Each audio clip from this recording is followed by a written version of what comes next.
I think everyone has a natural interest in astronomy, because all you have to do astronomy is just look. One thing that just always gets me excited is when I get to go to the telescope and peek up at the sky and see what I'm getting to do. That never disappoints. I read Carl Sagan's book, Cosmos. Once I set that book down, I didn't want to do anything else.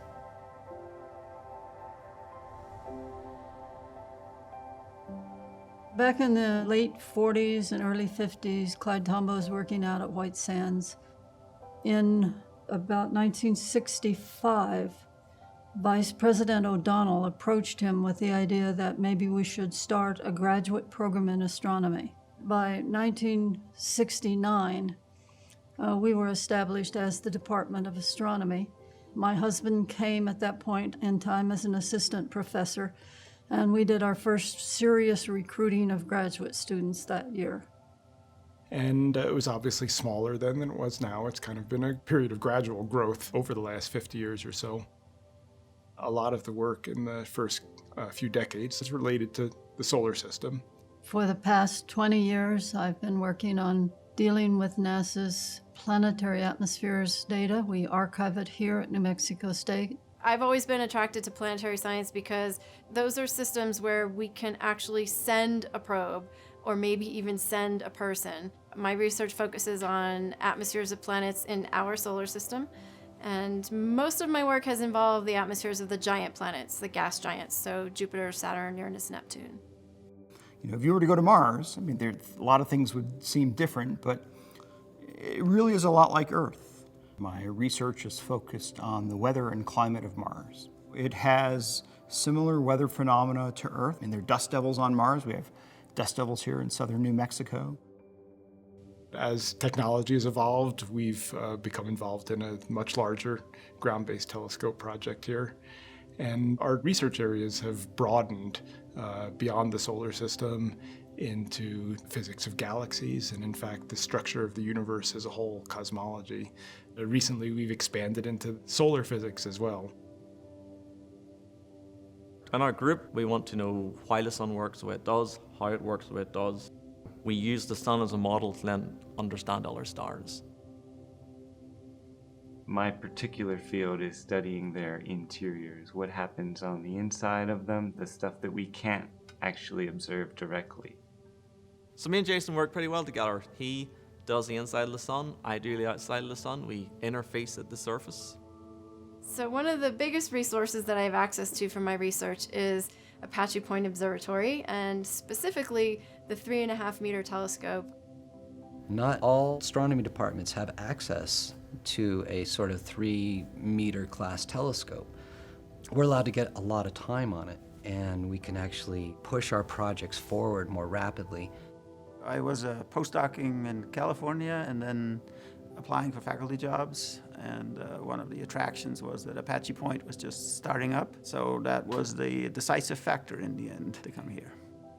I've been doing research in interstellar medium and galaxies. And so the interstellar medium is the medium that is between stars, and this is in the form of gas clouds and dust grains.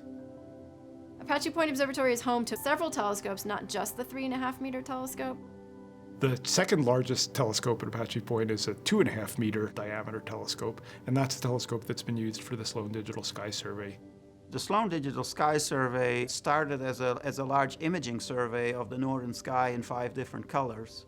And then it expanded in the subsequent phases to not only do imaging, but also do spectroscopy, where we get detailed spectra of individual objects.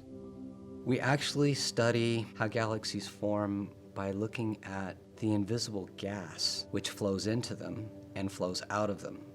I'm focusing on regions of the universe that you might call galaxy nurseries, where young galaxies are forming and evolving. And I'm using big telescopes to actually take images and spectra of the real universe. Spectroscopic data is the type of data where you disperse the light into the rainbow and can study relative brightness in different colors. And so we usually combine images with spectra to answer our science questions. So cosmology is a branch of astronomy which studies the origin of the universe. So we start with very, very large distances and early times of the formation of the universe, and from there we make some predictions and we follow those predictions, and afterwards we're testing that against the observed universe. Theorists don't look through telescopes for the most part.